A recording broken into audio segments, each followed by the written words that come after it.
En 2016, el glioma difuso de la línea media H3K27 mutado se agregó a la clasificación 2016 como un nuevo tipo de neoplasia debido a al descubrimiento de esa mutación, ¿no? Y lo que se entendió en 2016 es que, bueno, pues tenía esta mutación y eso causaba alteraciones en la metilación del H3K27, pero particularmente alteraciones, pérdida de la trimetilación. Y después de 2016 a 2021 se hizo revisión de artículos en donde cada vez fueron informando más que la mutación del H3K27M no era la única causa de la pérdida de la trimetilación de la histona 3. Ciertamente es la más frecuente, pero no es la única. Y dentro de esas otras dos causas que producen pérdida de la trimetilación del H3K27 es sobreexpresión aberrante del ESIP y mutación del EGFR. Entonces, resumiendo con una pregunta, ¿cuáles son las causas de pérdida de la trimetilación del H3 en estos tumores? Es obviamente la mutación H3K27M, la sobreexpresión de esta molécula que se llama ESIP y la mutación del EGFR. Eh, Vale la pena comentar que hay ciertas características topográficas, como por ejemplo los que antes se llamaban gliomas intrínsecos difusos del puente, esos tienen predominantemente la mutación, ¿no? Esa es una característica la más frecuente. Pero por ejemplo, en niños, cuando se localizan estas lesiones en el tálamo, usualmente tienen mutaciones del receptor del factor de crecimiento epidérmico. Entonces, sí hay cierta topografía que correlaciona también con el estatus molecular. Entonces, vale la pena tomar en cuenta esto. Entonces, continuando con esos comentarios recordatorios, habíamos comentado pues que obviamente están localizados en la línea media. Estos casos que les pongo son del hospital y ese es el ejemplo clásico pontino. Aquí vemos esta lesión que no estaba en el tallo, sino que se presentó predominantemente en la médula espinal cervical y posteriormente se extendió hasta el piso del cuarto ventrículo. Y también hay algunas otras localizaciones como los tálamos y otras localizaciones menos frecuentes como por ejemplo la región pineal, cerebelo y el hipotálamo. Las manifestaciones clínicas pues son muy variadas, sin embargo la OMS cita esta triada clásica de parálisis del nervio, de los nervios craneales, alteraciones de los tractos largos como el piramidal y ataxia, pero obviamente es variable. Algo que habíamos subrayado con respecto a esta neoplasia es que histológicamente puede tener un espectro amplio, es decir, puede tener semejanza a un tumor de bajo grado, como por ejemplo un astrocitoma difuso, y en el otro espectro puede tener un aspecto de glioblastoma o inclusive un tumor de células pequeñas de alto grado, ¿no? Entonces el espectro es muy amplio. Entonces seguramente se imaginarán que como el espectro morfológico es muy alto, muy amplio, perdón, pues el aspecto radiológico pues puede ser heterogéneo también. Entonces puede tener un aspecto muy similar a un astro difuso o bien un tumor de alto grado. Entonces puede haber variaciones en las intensidades. Y un ejemplo son los que se encuentran aquí ilustrados. Por ejemplo, en este corte axial del encéfalo en la fosa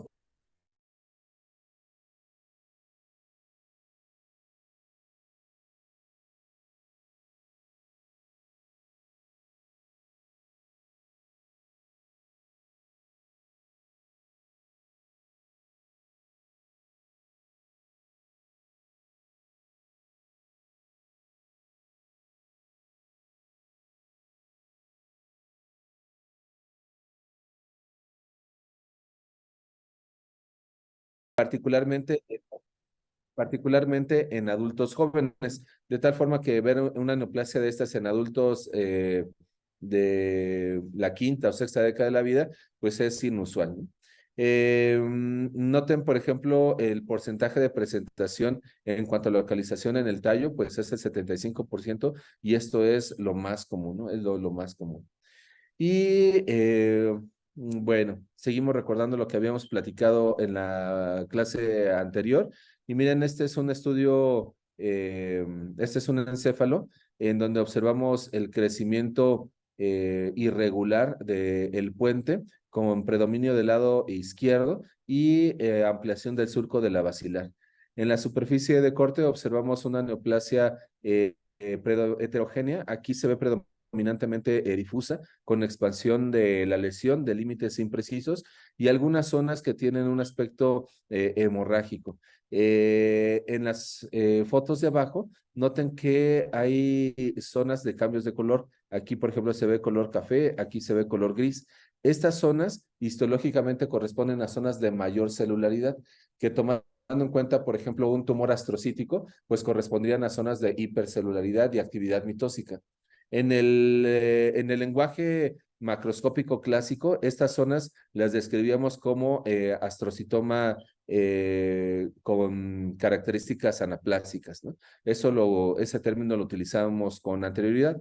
Inclusive este caso en su momento fue diagnosticado como un astrocitoma anaplásico. Sin embargo, sabemos que en la actualidad corresponde a un glioma difuso de la línea media. Y este es un caso de adultos en un joven de 30 años.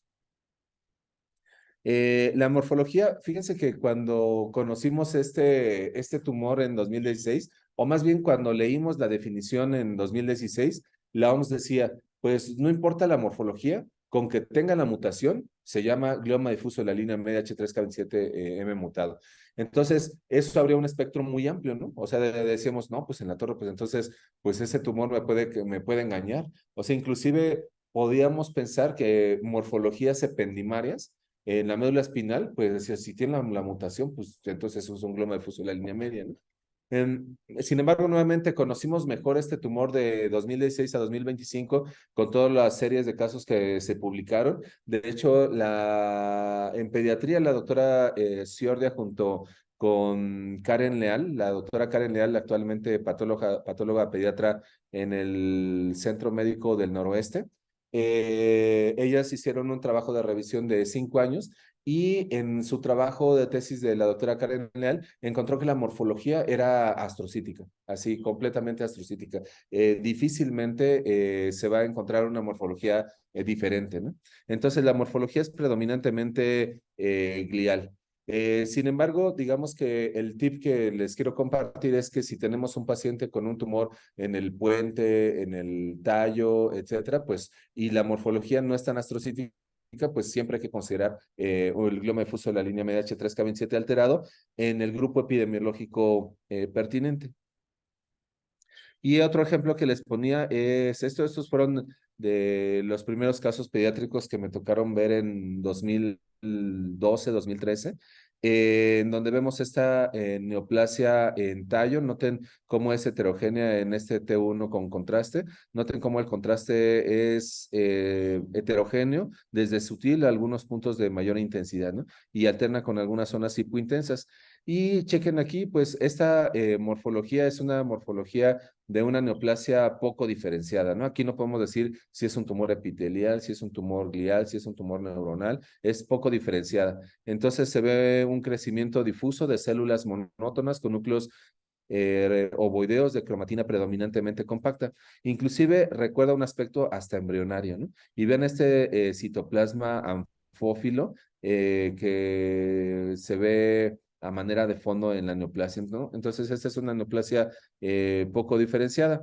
El diagnóstico en ese entonces lo podemos hacer desde el punto de vista inmunohistoquímico. Y aquí me detengo un poco, porque, por ejemplo, en 2016 el concepto era, debes de identificar la mutación. Y dices, perfecto, ahora, ¿cómo la identifico? Pues tenemos dos maneras. El punto es que este gen mutado sintetiza la proteína mutada. Luego entonces hay anticuerpos para identificarla y con inmunohistoquímica puede identificarlo muy bien, como es el caso de la primera fotomicrografía, ¿no? Entonces, con inmunohistoquímica lo demostramos y listo. Y la otra, pues que de hecho es el estándar de oro, es hacer por lo menos una PCR, por lo menos, ¿no? Entonces, eso permitirá ya la identificación con biología molecular. Pero en la actualidad, con inmunohistoquímica, que es una herramienta en patología, pues, rutinaria, pues lo podemos hacer fácilmente. Esto fue en 2016. Y en 2016 conocíamos también ya la manera en que se comportaba la H3K27 trimetilada. Es decir, si este tumor presentaba mutación H3K27M, pues entonces perdía la metilación. Luego entonces con el anticuerpo H3K27 trimetilado, lo que se observa es pérdida de la trimetilación. ¿Qué es lo normal? Lo normal es que nuestras celulitas tengan retenido el H3K27 trimetilado. Eso es lo normal. Pero ante una alteración molecular, pues pierde la trimetilación. Entonces, el fenómeno que sucedía es que teníamos H3K27 mutado y la imagen era en espejo, era negatividad para el H3K27 trimetilado. Y recordemos que para este anticuerpo, los vasos endoteliales o tejido normal residual que quede, pues es de mucha ayuda porque eso retiene el H3. Eh, bueno, digamos que eso lo conocíamos así en 2016. Sin embargo, fíjense que en 2020, en la clasificación 2021, el concepto cambió, como ya dijimos, ¿no? Entonces el concepto es glioma difuso de la línea media H3K27 alterado. Entonces debe estar alterado. ¿Y por qué va a estar alterado? ¿Por cuáles tres causas dijimos?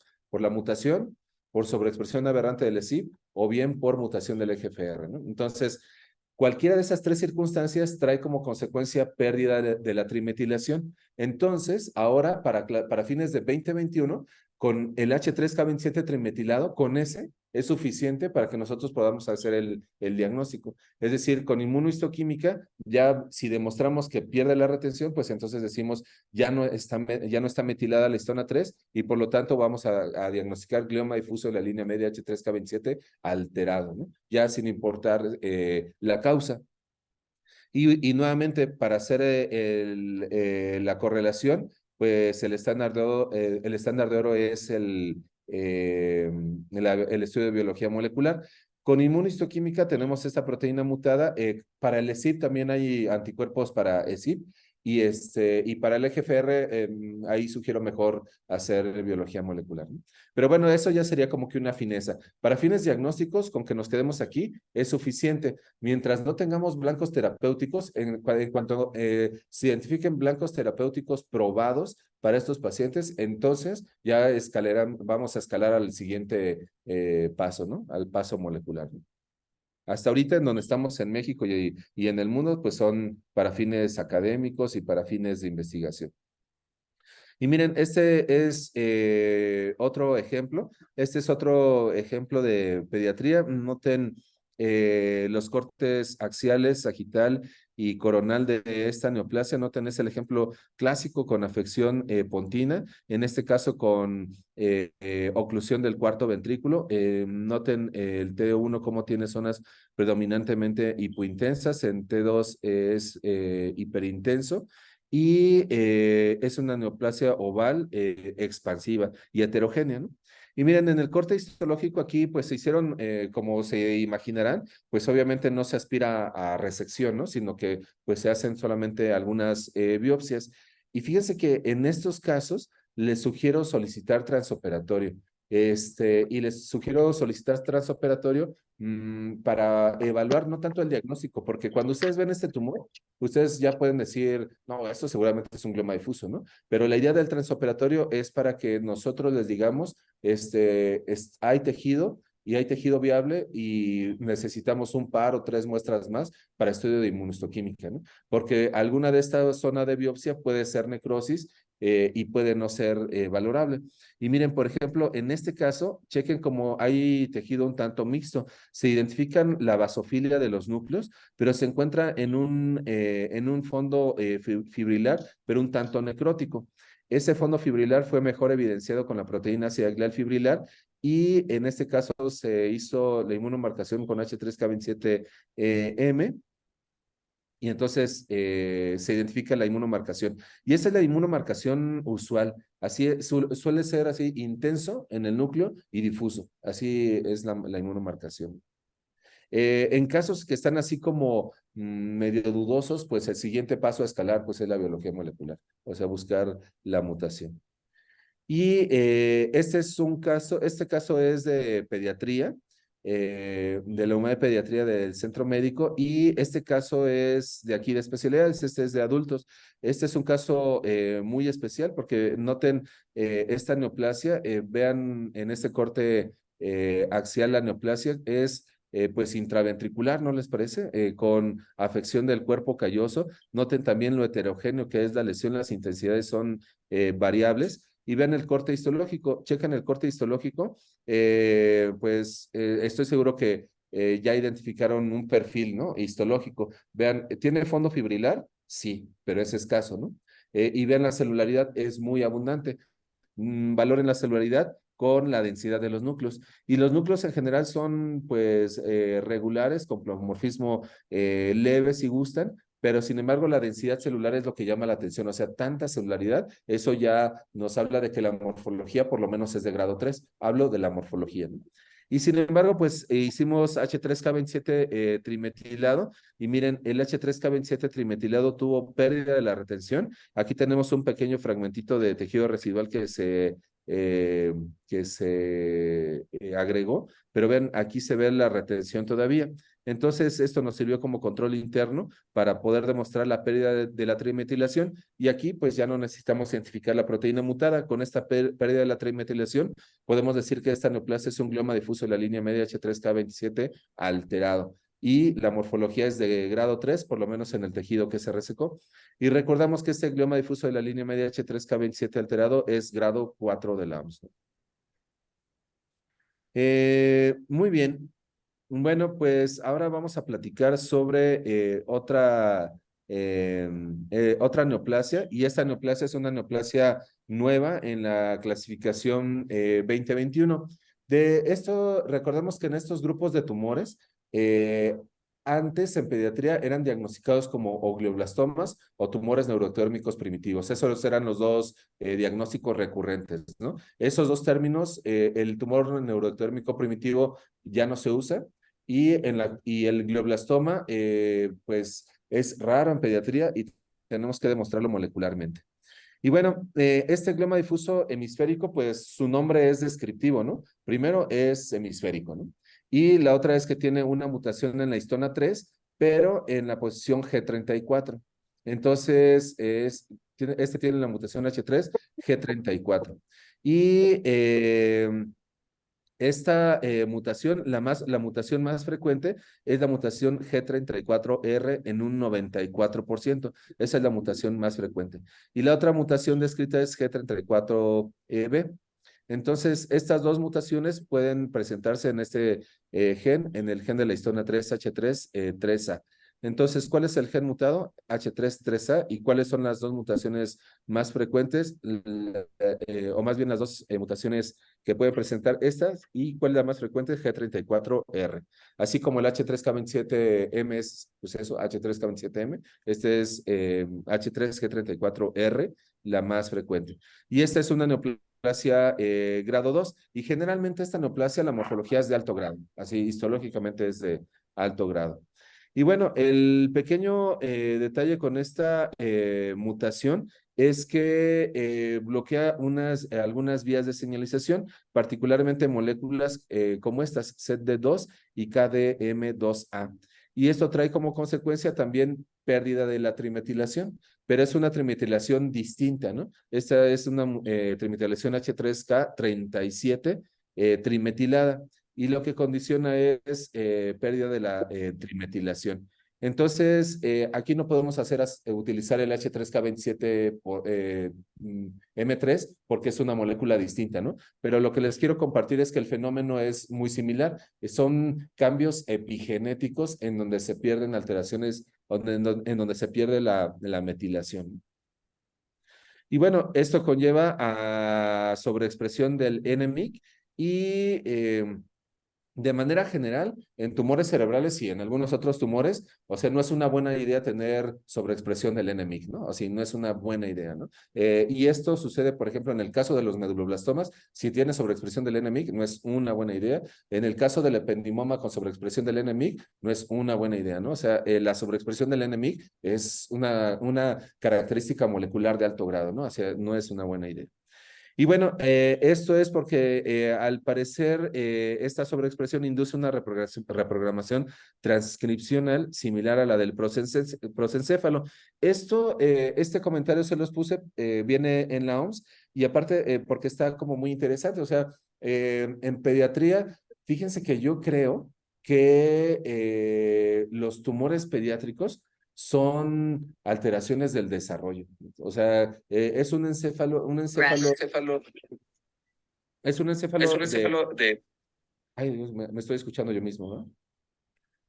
Es un encéfalo de pequeñitos que se está desarrollando, es decir, no es un encéfalo maduro que su proceso de desarrollo ya terminó, ¿no? Sino está en plena fase de desarrollo, pero dentro de esa fase de desarrollo tiene alteraciones moleculares, mutaciones de lesiones, etcétera, que condicionan además este desarrollo neoplásico. Es decir, tiene como un fenómeno dual, como una especie de doble hit, primero de desarrollo y después mutacional en cuanto a neoplasia, ¿no? Y bueno, así en cada localización de los tumores pueden tener alteraciones moleculares muy particulares y en este caso, pues esta reprogramación similar al prosencéfalo. Pues en cuanto a la epidemiología, ya lo habíamos platicado, los datos son muy escuetos y la razón es porque pues es una neoplasia joven, ¿no? Entonces, vamos a tener números más robustos. Yo creo que en 2026, 2027 vamos a tener números un poco más robustos y lo que tenemos ahorita son solamente pequeñas series que seguramente les han visto, están compuestas por 30, 40 pacientes, etcétera, ¿no? Y bueno, en esas pequeñas series, pues la presentación es usualmente en adolescentes y en adultos jóvenes y la media es de los 15 a los 19 años. Aproximadamente representan en esas series el 16% de los gliomas hemisféricos de alto grado. Y miren cómo se ve un glioma difuso, perdón, un glioma difuso hemisférico H3G34 mutado, pues como les decía, se ve o como un glioblastoma o como un tumor embrionario, ¿no? Ese es el tipo morfológico. En este caso que ilustra la OMS, pues estoy seguro ya pudieron identificar aquí esta necrosis empalizada, ¿no? Clásica. Y cuando nosotros vemos esta necrosis empalizada, pues pensamos casi siempre, por lo menos yo, en un glioblastoma, ¿no? Noten en esta misma neoplasia, en esta fotomicrografía, el resto de las células neoplásicas. Noten cómo el fondo fibrilar es prácticamente inexistente, es muy escaso aquí, y las células con la relación núcleo-citoplasma es casi 1 a 1, es decir, el citoplasma es escaso, casi no perceptible, y los núcleos noten la cromatina compacta e hipercromática. Entonces, imagínense que lo abordemos esto como un glioblastoma, pues pensaríamos esto como un glioblastoma de células pequeñas, ¿no? Entonces, pero también podríamos pensar que se tratara de un tumor embrionario, ¿no? Entonces, esta es la morfología que puede tener esta neoplasia. Pero recuerden, tipo de localización es hemisférico y es en niños. Ahora, la inmunohistoquímica, no hay un perfil de inmunohistoquímica muy bien definido, pero sí nos ayudan ciertas características. Por ejemplo, chequen, el OLIC2, ya lo chequearon, vean, el OLIC2 es negativo. Y vean, el MAP2, la proteína del microtúbulo de las neuronas es positivo. Este MAP2 es en general un marcador como neuronal, ¿no? Pero fíjense, es un marcador neuronal, el OLIC2 es negativo y la proteína ácida glial fibrilar es variable. Entonces, como podemos observar aquí en esta fotomicrografía, se ve inmunomarcación para proteína ácida glial fibrilar, pero tampoco es una inmunomarcación intensa y difusa, ¿no? Entonces, tiene como una especie de dualidad inmunofenotípica, como que tiene cierta marcación neural y cierta marcación glial. Sin embargo, ¿cómo interpretamos esto? Que seguramente se origina a partir de una neoplasia, de una célula madre, por lo menos bipotencial, ¿no? Y vean, el ATRX tiene pérdida de la expresión y el P53 suele ser positivo, sobreexpresado. Y miren, ¿a qué les suena esto? ¿Cuál es el perfil? ¿A qué neoplasia le recordará este perfil? Pérdida de la retención del ATRX y sobreexpresión del P53. Este es el perfil, por ejemplo, en adultos de los IDH mutados. Sin embargo, recordemos, aquí estamos en niños. En niños no sucede esa mutación, ¿no? Entonces no podemos pensar en ella. Naturalmente el IDH está negativo, ¿no? En estos pequeñitos, ¿no? Entonces, esto me parece a mí un buen tip para que lo recordemos en el glioma hemisférico. O sea, tiene un perfil ATRXP53 similar al IDH mutado, pero es de niños. Eso, en mi opinión, me parece un buen tip inmunohistoquímico, ¿no? ¿Y qué nos ayudaría? El Ki-67 obviamente es alto, de 30-40%, pero afortunadamente hay anticuerpos dirigidos contra las mutaciones respectivas y cuando tienen esta mutación, pues obviamente el diagnóstico se hace fácil porque pues ya es diagnóstica, ¿no? Sin embargo, recordemos que la mutación más frecuente es esta H3G34R y si tenemos el anticuerpo, lo utilizamos, pues listo. En pediatría se cuenta con él de este centro médico, pero sin embargo, cuando los casos sean negativos, pues recordemos que la posibilidad de que esté en el H3G34B la mutación, pues es posible. Y bueno, miren, este es el tip que les digo. Esto me parece un perfil molecular muy interesante. 90% presentan mutaciones del TP53 con la sobreexpresión del P53 y 95% presentan alteraciones del gen del ATRX con pérdida de la expresión del ATRX. Entonces, ese es un perfil bueno, ¿no? O sea, me parece como muy interesante. Y imagínense que no se cuenta con la H3G34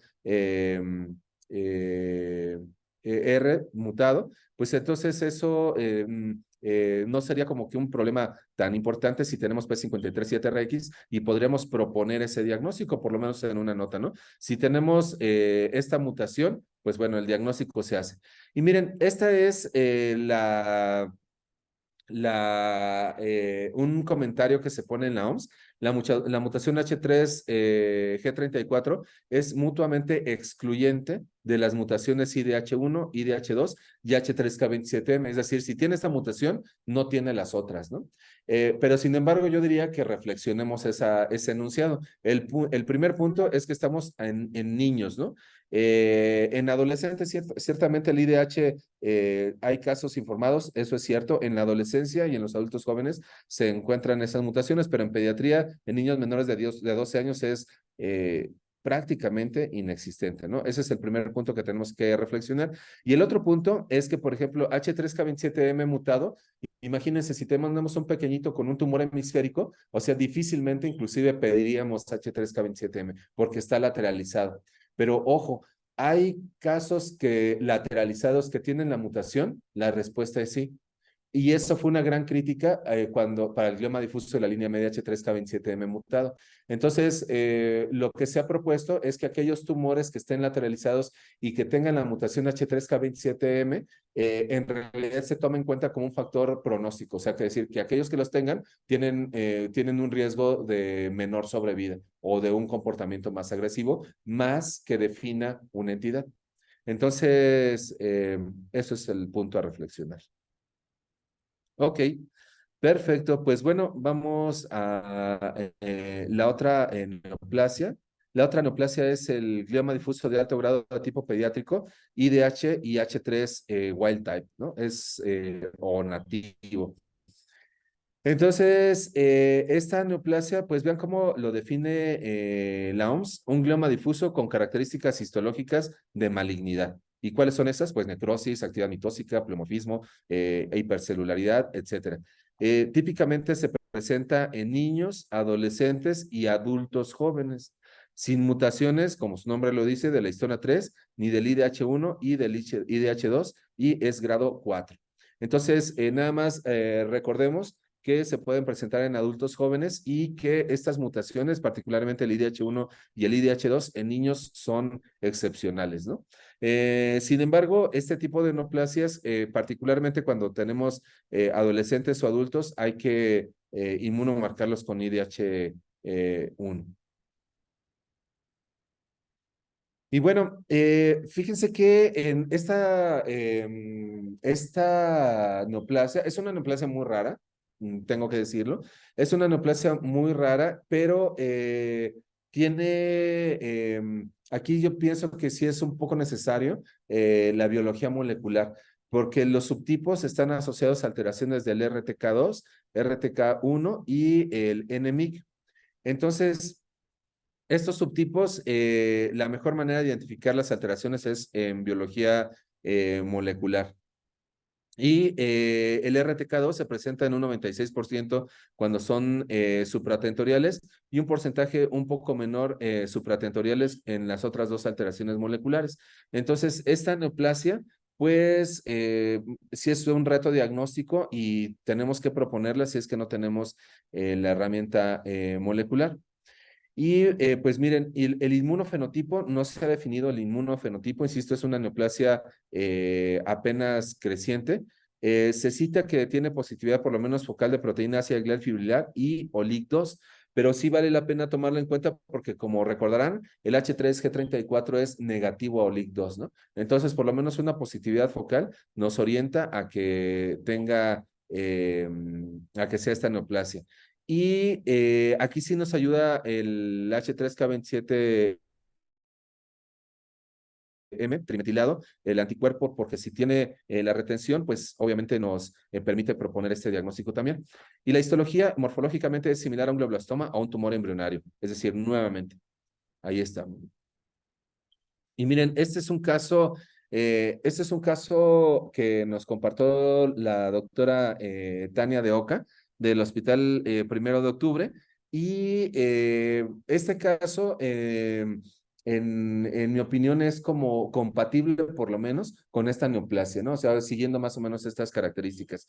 Y miren, es un pequeñito que del año pasado no, fíjense que no me acuerdo la edad, pero creo que tenía alrededor de 10 años y el pequeño llegó en urgencias, en neuropatología, perdón, en neurocirugía oncológica, pues a ustedes les va a tocar algunos casos en donde los tumores condicionen urgencia quirúrgica, ¿no? Porque tengan un edema cerebral importante, porque condicionen aumento de la presión intracraneal importante, etcétera, y pues deciden meterlos a urgencia.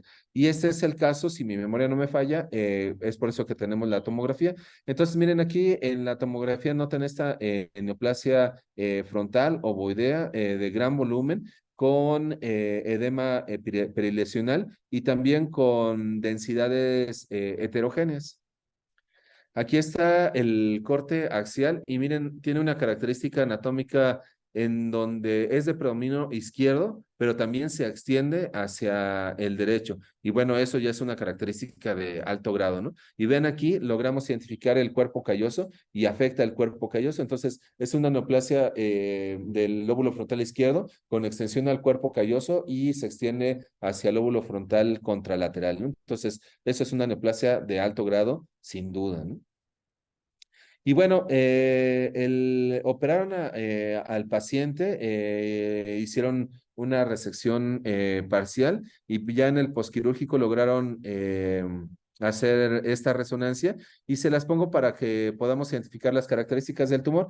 Esto es la zona de resección que seguramente se acompaña de algo de hemorragia, pero miren, vamos a ver la neoplasia aquí ya con la resonancia. Noten el crecimiento en la sustancia blanca frontal del lado izquierdo, extensión al cuerpo calloso y extensión al lóbulo frontal contralateral. Esta neoplasia es, pues en algunos alumnos es isointensa con respecto a la sustancia gris cortical y en algunos otros segmentos la intensidad es un poco mayor sin ser hiperintensa, ¿no? Y bueno, esta es la neoplasia y miren, chequen qué morfología les parece. Esta es la panorámica y noten, pues desde la panorámica podemos decir que es un tumor con celularidad abundante, ¿no? Pero sin embargo, noten, miren cómo aquí hay algunas probablemente células de mayor tamaño que saltan a la vista en esta vista panorámica, ¿no? Y miren, al acercarnos, pues miren, ¿qué les parece? ¿Observan fondo fibrilar? Pues la respuesta es sí, ¿no? Pero pues escasa, ¿no les parece? Así como que escaso fondo fibrilar.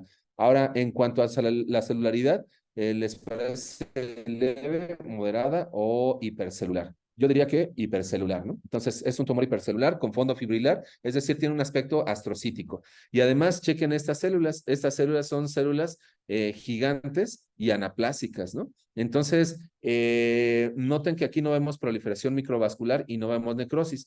Si esto lo pensáramos así en años anteriores, pues pensaríamos esto lo diagnosticaría como un astrocitoma anaplásico, con nomenclatura vieja, ¿no? Esto sería como un astrocitoma anaplásico, ¿no? Pero ahora si pensamos, por ejemplo, con glioblastoma, ¿qué glioblastoma nos haría pensar? El de células gigantes, exactamente, así es un glioblastoma de células gigantes. Entonces, vean, este tiene un aspecto anaplásico que nos recuerda al glioblastoma de células gigantes. Y vean la gran cantidad de células gigantes que tiene, ¿no? Y se acompaña de algunas otras células que otra vez son células pequeñas con escaso citoplasma y núcleos redondos de cromatina compacta hipercromática. Y vean, las células gigantes, nos dimos gusto tomándole fotos. Y este caso en particular, miren, tenía también calcificaciones, ¿no? Entonces, estas son las características histológicas del tumor. Nuevamente, noten la anaplasia, ¿no? Y cuando decimos anaplasia es que ya no podemos identificar qué diferenciación tienen las células. Fondo fibrilar, algunos espacios microquísticos, hipercelular, pero noten la vascularidad sin una proliferación franca ni hiperplasia endotelial. Y vean la inmunomarcación. La inmunomarcación presenta positividad para proteína C glial fibrilar, pero evidentemente no es difusa, ¿no? Entonces, noten en los vasos, inclusive también hay cierta inmunomarcación. Con esto a lo que yo llamo como una barrera hematoencefálica, pero neoplásica, ¿no? O sea, como que semejan a ella. Y ven el OLIC2, notan cómo hay inmunomarcación. Chequen aquí, OLIC2, OLIC2, OLIC2, pero no es difusa e intensa, ¿no? Aquí lo que me gustaría es, por ejemplo, que lo comparáramos con el G34. Me refiero desde el punto de vista de perfil inmunistoquímico, ¿no? El G34 dijimos es OLIC2 negativo, ¿no? Y aquí ven el OLIC2 es positivo focal. Entonces, pues nuestro abordaje consideramos que tiene un perfil para esta neoplasia. La sinaptofisina, vean, tiene una inmunomarcación difusa, granular, como lo hace la sinaptofisina. Mi interpretación no es que se trate de un tumor mixto, sino que más bien denota el origen de la célula, ¿no? O sea que es una célula con capacidad de diferenciación dual. Y el ATRX, vean, ¿qué les parece el ATRX? Tiene, como ven, algunas células con retención, pero otras células no pierden la retención, particularmente las células gigantes, ¿no?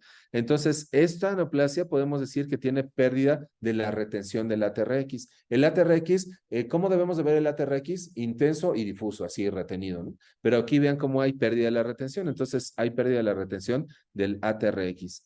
Entonces, tengan en cuenta ello. Y el H3K27 trimetilado, pues vean, en este caso está retenido y está retenido de manera intensa, difusa y pues en toda la celularidad. Esta se hizo mediante inmunohistoquímica IDH y el IDH1R132H fue negativo. Aquí está el testigo. Y este fue el perfil de inmunomarcación de este caso. Fue proteína C glial fibrilar positivo. El OLIC2 fue focal positivo. Tuvo retención del H3K27M. Asumimos que no tiene mutación del H3. El IDH fue negativo. Asumimos que no tiene mutación del IDH. Tuvo sinaptofisina positivo. El EGFR, que no se lo mostré, positivo en 40%. Fue negativo para CD34, negativo para P53. La retención del ATRX fue focal. En este caso fue negativo y como pueden ver, pues no, esa característica no empataba para este tipo de neoplasia. El NEU-N fue negativo y pedimos apoyo al Hospital de Pediatría con la doctora Ciordia y nos ayudó con el H3G34 y fue negativo. Es por eso que asumimos, digamos que es compatible con esta H3 wild type y IDH wild type. Y bueno, el pequeñito, pues la verdad que se puso muy mal y hasta donde yo me quedé en el seguimiento de este pequeño migró al hospital 20 de noviembre para recibir quimio y radio, ¿no? Pero la verdad que el pronóstico se veía muy triste para ese pequeñito. Y bueno, para terminar, continuamos con el glioma hemisférico de tipo pediátrico y de todas las neoplasias, de todas estas 4 neoplasias que les he platicado, esta es la más rara, así, la más rara, ¿no? Esta neoplasia tiene un tip epidemiológico muy importante, que los casos reportados en las series son en niños menores de 4 años. Entonces, eso es un tip epidemiológico. O sea, si tenemos una neoplasia de alto grado en un niño menor de 4 años y es hemisférica, pues debemos de apostar a esta neoplasia, glioma hemisférico de tipo pediátrico. Y bueno, es un astrocitoma de alto grado y este tiene como características que tiene genes de fusión y particularmente estos genes de fusión, esto es característico, de hecho los define. Tienen genes de fusión del NTRK, ROS1, ALK o MET.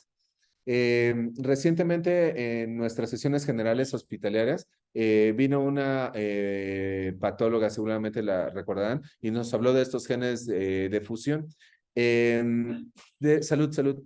Estos genes de fusión en los tumores cerebrales se presentan en menos del 1%. Así son genes de fusión súper rarísimos, súper rarísimos.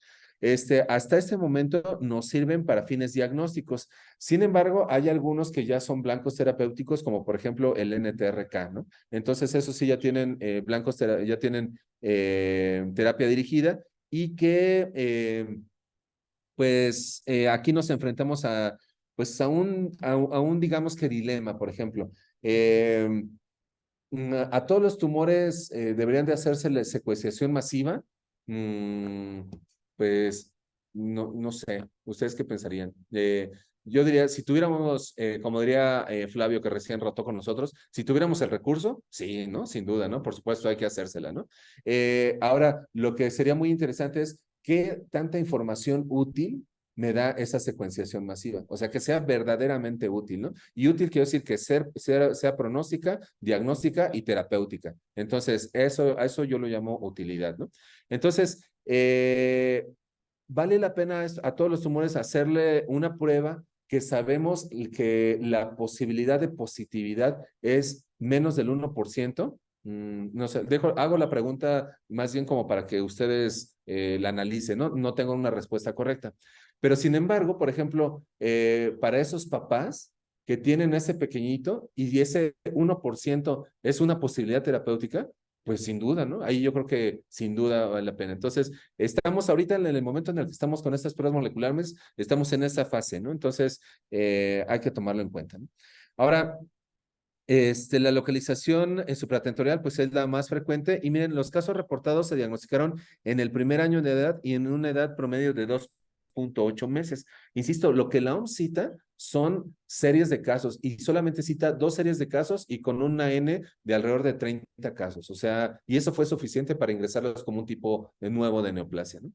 Su presentación clínica usualmente es aguda con signos y síntomas inespecíficos que varía desde agitación hasta letargo y aumento del perímetro cefálico. Inclusive, estoy seguro que varios de estas neoplasias son congénitas, o sea, las deben de tener desde que nacieron. Y miren, estos son algunos de los artículos que cita la OMS, en este caso publicado por Guerreiro, en donde se demostraron alteraciones en estos genes que ya comentamos. Pero aquí hay otro tip y este es un tip radiológico. Son neoplasias gigantescas, son muy grandes, muy grandes. Vean el tamaño de estas neoplasias, prácticamente son hemisféricas, ¿no les parece? Y vean, son heterogéneas, pueden tener áreas sólidas, áreas que seguramente corresponden a necrosis, componentes quísticos, con intensidades variables. Entonces, vean, esta neoplasia inclusive invade a las estructuras infratentoriales. Entonces, este es un tip radiológico. Son neoplasias muy grandes, prácticamente hemisféricas. Entonces, ya tenemos un tip de abordaje epidemiológico, menos de 4 años, y el otro tip radiológico son muy grandes, ¿no? Este es el ejemplo clásico de alteraciones en NTRK, ALK, ROS. Y estas son las fotos que nos pone la OMS. Y nuevamente, vean, chequen esto. ¿Esto qué es? Necrosis empalizada, ¿no? Y vean la morfología al fondo, se ve cierto fondo fibrilar que nos evoca a un glioblastoma, ¿no? Y nuevamente vean aquí las células con fondo fibrilar y algunas de células pequeñas. Aquí hay muestra la OMS inmunomarcación para proteína ácida glial fibrilar. En este caso muestra expresión intensa y difusa para OLIG2 y el Ki-67 pues obviamente es elevado. Estos son los casos que publica Guerreiro y que es uno de los artículos que utiliza como referencia a la OMS. Y miren, aquí están los datos, algunos datos epidemiológicos de este artículo. Y vean, aquí dividieron en grupos a estas neoplasias, en grupo 1, grupo 2, grupo 3, en función de las características moleculares que comentamos, si es ROS, ALK o NTRK. Pero vean las Ns, 29, 17, 39 casos, ¿no? O sea, son como son series muy pequeñitas, ¿no? Y vean la morfología que presentaban. De estos, del grupo 3, son particularmente los que citaban como ejemplos clásicos de esto, del grupo de neoplasias. Y vean, de estos 39, algunos eran, bueno, de hecho todos tenían características como de grado bajo y particularmente características de astrocitoma pilocítico. Pero lo que no empata son las características radiológicas, ¿no? Que vean que es una neoplasia muy grande. Y estos del grupo 1, vean, tienen una morfología predominantemente de alto grado. Y estas neoplasias de estos grupos que tenían esta alteración correspondían a estos grupos. Y vean, la media de edad fue de 2.8, que es como lo cita la OMS, basándose en este grupo. Y vean, la sobrevida global en años es de 1.9, es una sobrevida obviamente pues baja, ¿no? Y es de mal pronóstico. Y bueno, pues con esto terminamos estas neoplasias y pues bueno, no sé si ustedes aquí quieran comentar algo o atrás de pantalla en el 1 de octubre. No sé si está Tania por ahí, a lo mejor nos pueda platicar un poquito más del caso que comentamos que asumimos es glioma difuso hemisférico, que ya no supe más del caso. Hola, maestro, ¿cómo está? Hola Tania, gusto en escucharte. Pues sí, ya nos quedamos hasta ahí, se fue el 20 de noviembre, parece que lo volvieron a operar, pero ya no supimos más del caso. Ah, de acuerdo. Ok. Bueno, Oiga, pues qué lástima, y pues nuestro bebito, ¿le parece perdón que Tania, no logré escuchar. nuestro bebito, el congénito, el que le enviamos, ¿le parece que sea un Ah, sí, médico de tipo pediátrico? No, claro, sí, por supuesto, es una posibilidad, es como que nuestra posibilidad primera, Tania, y como te mandé en algunos mensajitos, por lo menos este perfil ALK, ROS, NTRK y MET, estas pruebas ya están estandarizadas en México, en poquitos laboratorios, pero ya están estandarizadas, son Sí. poco frecuentes, pero sí, ese caso es candidato para que le hagamos ello, nada más que ya sabes, ¿no? Sí. Pues El cochino como dinero. son pruebas raras, sí, exactamente, el cochino dinero, Tania, exactamente así, son pruebas muy caras todavía en este momento. Pero sí, esa es la apuesta, que sea un glioma hemisférico de tipo pediátrico, el caso que tuvimos. Qué curioso, fíjate, estos dos últimos casos son casos que ustedes vieron allá en el 1 de octubre. Sí, sí, Oye, Tania, que por cierto te debo las fotitos, pero te las mando. Ahora sí te lo prometo, este fin de semana le tomo las fotitos. sí, maestro, sí. Y yo checo para hacerle estas cosas para ver cómo lo vamos a resolver. Porque sí, Sí. ya, Inclusive, bueno, si, no, inclusive, por ejemplo, si pensamos en escribirlo y alguna cosita así, y pues vamos a hacer como algunos coautores, pues también podemos hacer como cooperacha, y yo me incluyo, Tania, para que entre todos hagamos cooperacha y hacerle esas pruebas moleculares. bueno, sí, sí, sí. Yo creo que sí nos vamos a organizar porque ese es el plan, escribirlo. Sí, exacto, Tania, sí, exacto. Y vale mucho la pena porque está bien padre el caso. Sí, maestro. Ok, Tania, pues perfecto, pues muchísimas gracias. Pues me despido y continuamos el siguiente jueves, que fíjate, Tania, hasta aquí se quedó tu propuesta de temitas. Ah, Entonces, si tienes alguna otra propuesta, está bien. Y si pues yo no, creo pues que voy a dar yo los que yo quiera. sí, no, pues yo creo que como usted Eh, considere, de todas formas todos los temas, pues los esperemos que nos alcancemos todo el año para verlos, ¿no? Entonces, en el orden que Pues ustedes... sí, fíjate, pues mira, ahorita ya es junio y apenas terminamos los temas que tú propusiste. Sí, Pero, ¿te parece bien, por ejemplo, o les parece bien si el jueves que viene platicamos de pendimomas, que eso no hablamos? sí, sí, Entonces, platicamos de pendimomas si les parece bien. sí, sí, maestro, muchas Ok, gracias. perfecto, Tania, muy bien, pues así lo hacemos. Muchísimas gracias, Tania, gracias a todos y nos vemos el jueves. Gracias, Gracias. maestro. Hasta luego, maestro. Que estén bien, nos vemos, Wilmar. Bye. Bye.